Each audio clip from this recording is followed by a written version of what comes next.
Bonjour à tous, bienvenue sur cette 7e vidéo reportage. On se retrouve à cœur ouvert pour un témoignage poignant sur un sujet douloureux, la perte d'un enfant. Pour en parler, j'accueille une maman courage qui nous raconte son histoire.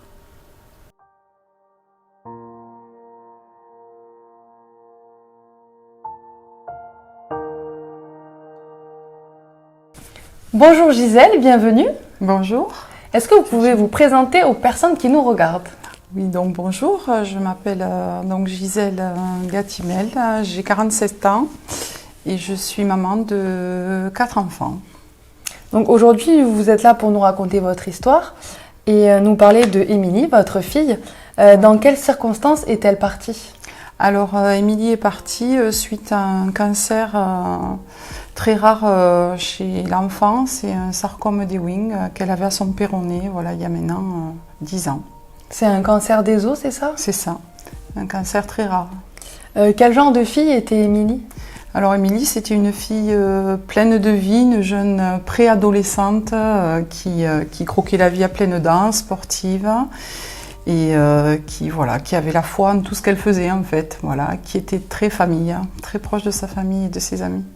On rappelle un chiffre accablant, il y a 2500 enfants chaque année en France qui sont diagnostiqués d'un cancer, soit l'équivalent de 20 classes d'école, et 500 en décèdent faute de traitement adapté. Combien de temps Émilie s'est-elle battue contre la maladie ? Alors pratiquement 2 ans. Depuis combien d'années est-elle partie ?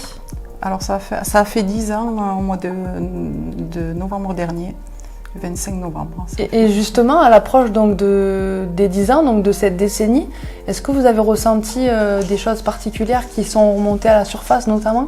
Oui, alors cette année, ça a été vraiment particulier, marqué par des choses qui sont remontées à la surface, des douleurs, le manque aussi. Ça s'est manifesté comment ? Alors physiquement et par la perte du sommeil aussi, voilà. À travers des mots MAUX ? C'est ça. C'est mon corps en fait qui a parlé. Je commençais à pas très bien dormir, à revivre les situations, à me refaire un peu le film, le déroulement de tout ce qu'elle avait vécu de son combat en fait. Et voilà, et petit à petit, je me suis un peu repliée sur moi-même et la tristesse est à nouveau revenue, même 10 ans après. Parce que vous me disiez justement que vous êtes conditionnée à essayer d'être le moins malheureuse possible par rapport à vos enfants. Vous me disiez lorsqu'on préparait l'interview, je ne voulais pas que mes enfants aient une maman dépressive. Du coup, comment vous avez réussi justement à faire ce chemin d'acceptation de la douleur ?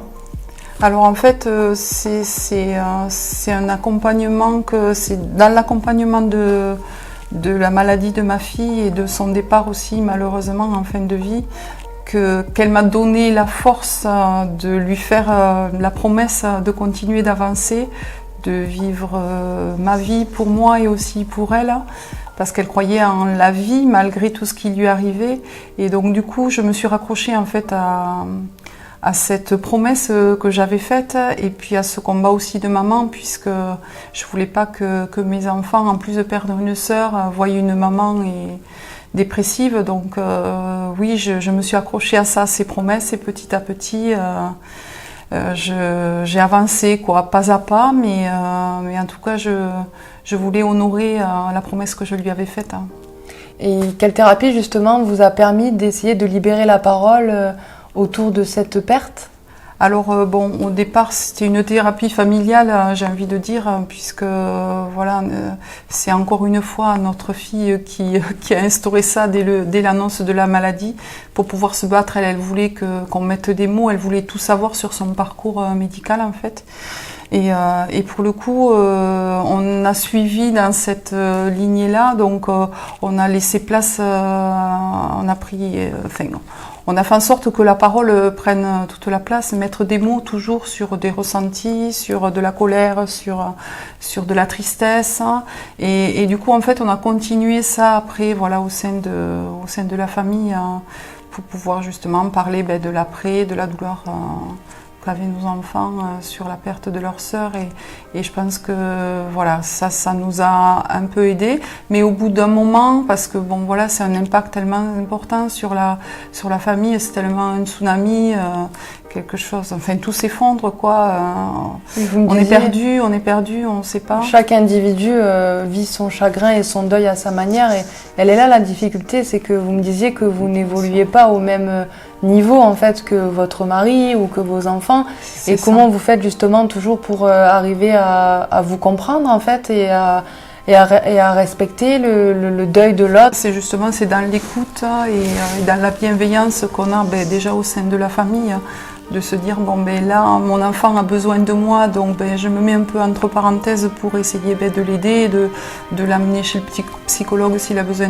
d'aller chez le psychologue et je crois qu'au bout d'un moment quand on a fini entre guillemets d'aider les autres, on est obligé aussi de se faire aider donc à un moment donné voilà ça s'est imposé à moi, il a fallu que j'aille aussi déposer toutes les choses chez une psychologue, je remercie d'ailleurs parce qu'elle m'a vraiment aidé à aller mieux. Non, et par quelle méthode? Une psychothérapie? Oui, une psychothérapie. Avec de l'hypnose, avec des choses comme ça? Alors dans un premier temps, non, ça a été uniquement une psychothérapie puisque voilà, moi aussi j'avais des choses à régler de par mon enfance aussi. Donc du coup ça a fait remonter tout ça, mais bon je pense qu'il fallait à un moment donné aussi résoudre tous ces problèmes pour pouvoir avancer quoi. Mais j'ai aussi essayé l'hypnose pour justement revivre des moments et arriver à passer à autre chose. Voilà, on essaie beaucoup de choses pour... Et qu'est-ce qui vous a justement apaisé un petit peu? Alors c'était quand même la psychothérapie. Oui. La psychothérapie, ça a été le début d'un chemin qui était positif quoi je veux dire et qui aussi du coup comme on est mieux ça impacte sur la famille donc les autres aussi se sentent mieux. Votre regard sur la vie a-t-il changé de manière importante depuis le départ de votre fille? Ah oui, complètement. Dans quelles circonstances? Complètement, parce que, comme je vous le disais tout à l'heure, elle croyait en la vie. Dans son combat, elle a jamais été en colère sur ce qui lui arrivait. Elle a accepté les choses. Elle nous a demandé de faire la même chose. Donc, moi, grâce à elle, je peux dire que j'ai changé, que je suis plus tournée vers les autres. Que je tente des choses que j'aurais certainement jamais tentées avant. Vous voyez, un piercing, elle avait envie de faire un piercing, moi aussi, mais bon, je me mettais des barrières comme quoi j'avais plus l'âge pour le faire. Et puis elle, spontanément, m'avait dit, mais non, maman, si tu as envie, voilà, suis tes envies. Alors c'est des petites choses, mais au final, voilà, j'ai fait un piercing quelques mois après son départ, et c'est une façon pour moi de continuer d'être avec elle. De réaliser un petit peu ce que vous vouliez aussi faire avec elle. C'est ça, c'est ça. Et puis voilà, devant la souffrance qu'elle avait traversée, je crois qu'après, ces enfants, ils nous laissent tellement une leçon de vie, de ne pas se plaindre et de toujours croire en la vie, que par respect pour son combat et tout ce dont elle croyait, on ne peut qu'honorer tout ça et essayer justement de vivre notre vie pleinement pour qu'elle soit fière de là où elle est, peu importe nos croyances, mais qu'elle soit fière de sa maman et qu'elle se dise, maman, voilà, elle m'a fait cette promesse d'avancer, de vivre, de communiquer, d'aller vers les autres, et elle y arrive, quoi. Donc j'aimerais qu'elle soit fière de moi. Auprès de qui avez-vous trouvé du soutien? Vous me disiez auprès des associations, auprès des personnes qui vous entourent de votre village, de votre travail? Alors au départ, la famille, bien sûr, proche, parce que on a la maladie, bien sûr, voilà, c'est un projet de famille aussi. On a besoin de l'entourage des proches pour continuer justement à s'occuper des enfants le temps qu'on est à l'hôpital, donc de ses frères, puisqu'elle avait deux frères. Pendant la maladie, et puis après, oui, bien sûr, des amis, du travail aussi, parce que voilà, on a des liens aussi qu'on tisse au travail, mais après son départ, oui, on s'est tourné vers 2 associations pour justement parler avec d'autres parents qui avaient vécu la même chose, et du coup ça nous a aidés, oui, dans notre chemin. Puis On s'est bien investi dans une association qui est présente au sein de l'hôpital, là, qui amène du concret sur les enfants qui sont hospitalisés. Et ça fait 10 ans qu'on suit cette association qui est l'APECO pour justement les aider financièrement. On fait un cross chaque année au niveau du collège. Il y a eu une vraie solidarité autour de la maladie d'Émilie, Ouais. notamment les gens de votre village qui se sont cotisés pour lui faire un voyage à Disney. C'est ça. Alors C'est au départ, une super belle histoire aussi. C'est ça. Au départ, c'est l'idée de mon employeur, enfin de mon travail. C'est un élan de la part de tous mes collègues qui se sont dit, ben voilà, on veut faire en sorte qu'un de ces rêves se réalise, et on a pu partir à Disneyland. C'est une belle histoire. Oui, c'est ça. Et puis bon, ça nous aide aussi parce que dans notre après, puisque pour le coup, ça nous laisse des souvenirs aussi malgré la maladie, d'avoir vécu quelque chose d'extraordinaire, mais tous les 5, et d'avoir réalisé son rêve, déjà de lui avoir fait plaisir. Donc voilà, c'est... Et y a-t-il des tabous dans le deuil d'un enfant Ah ben oui, notamment. oui, parce que ben forcément, c'est pas dans l'ordre des choses de perdre son enfant. On perd d'abord ses parents, mais pas son enfant. Donc forcément, c'est pas facile d'en parler. C'est pas facile d'en parler, et notamment de la maladie, du coup aussi de l'enfant. Ça renvoie à des choses qui sont tellement douloureuses que du coup, c'est très difficile, mais c'est pour ça que, grâce à vous, on peut justement en parler et dire que oui, malgré les difficultés, on peut survivre au départ de son enfant. Pourtant, c'est une phrase, j'avais dit à l'annonce de la maladie, si ma fille ne survit pas, je n'y survivrai pas à l'absence. Bien sûr. Et finalement, je suis aujourd'hui avec vous pour vous en parler et pour vous dire que oui, il nous donne la force d'aller de l'avant et de croire en la vie finalement, et que la vie, ben, malgré tout, elle est belle, et qu'on peut, ils restent toujours à côté de nous malgré leur départ. Et moi, je sais que ma fille, voilà, j'y parle tous les jours. Oui, j'allais dire justement, vous sentez sa présence au travers de signes, au travers de sensations. Comment ça se manifeste justement sa présence? Oui, mais je pense que c'est ce trop plein d'amour en fait qui faisait. C'est une phrase qu'elle m'avait dite: maman, tu verras, l'amour sera plus fort que la mort. Pour moi, elle est avec moi, elle fait partie de moi. Voilà, je lui parle et je lui dis, ben voilà, tiens, maman, elle a fait ça. J'espère que voilà. Ou là, ça va pas. Aide-moi, booste-moi. Elle fait partie de ma vie. Ma fille est toujours à mes côtés. Pas physiquement. Alors bien sûr, au départ.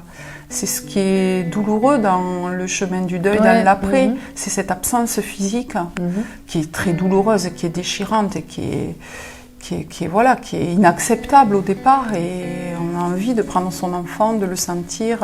C'est tous les sens qui sont en éveil quand on a un enfant. Même si elle avait 14 ans, ben voilà, on était très tactile. Et tout ça, on l'a plus. Donc il faut le trouver ailleurs et aller le chercher parfois, et c'est pas facile, mais... Et au sein de votre couple et de la fratrie, du coup, comment vous arrivez à garder cette communication, cette force, cette solidarité et cette entraide en fait? Vous avez un secret ou...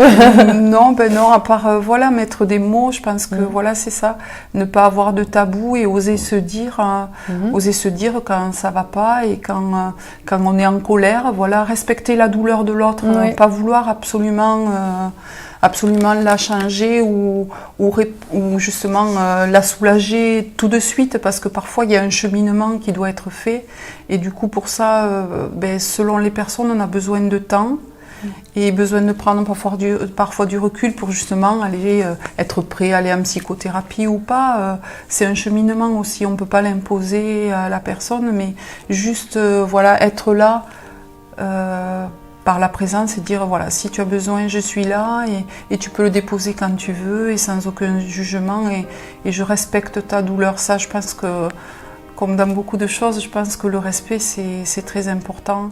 Il y a des couples qui se séparent et tout ça. Et je crois que en fait c'est ça, quoi. Soit ça clash ou soit ça renforce. Ouais. Et dans notre cas, ça nous a renforcés. Et c'est vrai que nos garçons, voilà, dès que ça va pas, voilà, ils viennent nous voir. Bon après, certainement que comme tout un chacun, ils nous préservent aussi. Ouais. Mais en tout cas, il n'y a pas de tabou et on parle de leur sœur de façon naturelle. Voilà, après le départ d'Émilie, 2 ans après, voilà, nous avions eu notre enfant. C'était un projet de vie que nous avions avant la maladie de sa sœur. Donc voilà. Elle connaît aussi bien son histoire. Vous me disiez que Lucie, du coup, connaît très bien son histoire, sa sœur, un petit peu. C'est ça, on lui a raconté l'histoire d'Émilie, notre histoire, parce que ça fait partie de notre histoire. On parle d'Émilie au présent, on répond à toutes ces questions. Elle est aussi naturelle, les enfants sont naturels, donc ils vont aussi chercher des réponses. Elle va chercher des réponses auprès de ses frères aussi. Et voilà, on lui explique voilà, avec des mots simples, mais ce qui s'est passé, pourquoi ça s'est passé. Et que voilà, qu'elle est la 4e voilà, de fratrie et qu'elle était désirée, que voilà, que c'est pas ça aussi, je pense que c'est important quand on a des enfants après un deuil de ne pas les comparer parce que c'est pas des enfants de remplacement.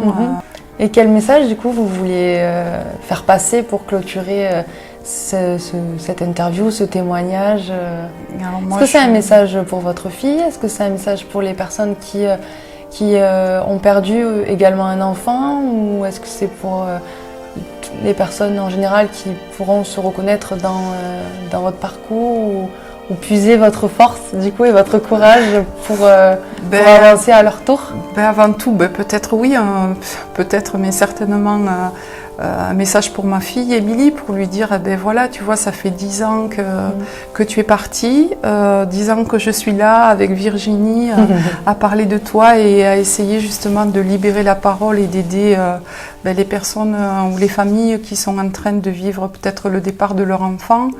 Leur dire que oui, moi la première, je pensais ne pas survivre à ton départ. Et je t'en ai fait la promesse et de continuer à vivre et d'essayer de vivre oui, bien en tant que femme, en tant que mère, en tant qu'épouse, de m'épanouir pour moi, mais de survivre aussi pour toi, justement. Vivre 2 fois plus, mais aussi pour toi, pour que tu sois fière. Et puis voilà, dire aux parents que il faut être toujours dans l'écoute, ne pas hésiter à se rapprocher des professionnels pour se faire aider. Et puis que voilà, que chacun vit sa douleur différemment au sein d'une fratrie, d'une famille, d'un couple, et qu'il faut respecter ça. Et voilà, ne pas hésiter à aller vers d'autres personnes si on a besoin, mais qu'on peut y arriver et que, comme disait ma fille, l'amour est plus fort que la mort et que la vie, malgré tout, elle est belle et qu'on peut vivre de belles choses, mais qui sont toujours là, à côté de nous et qu'on le fait avec eux. Voilà.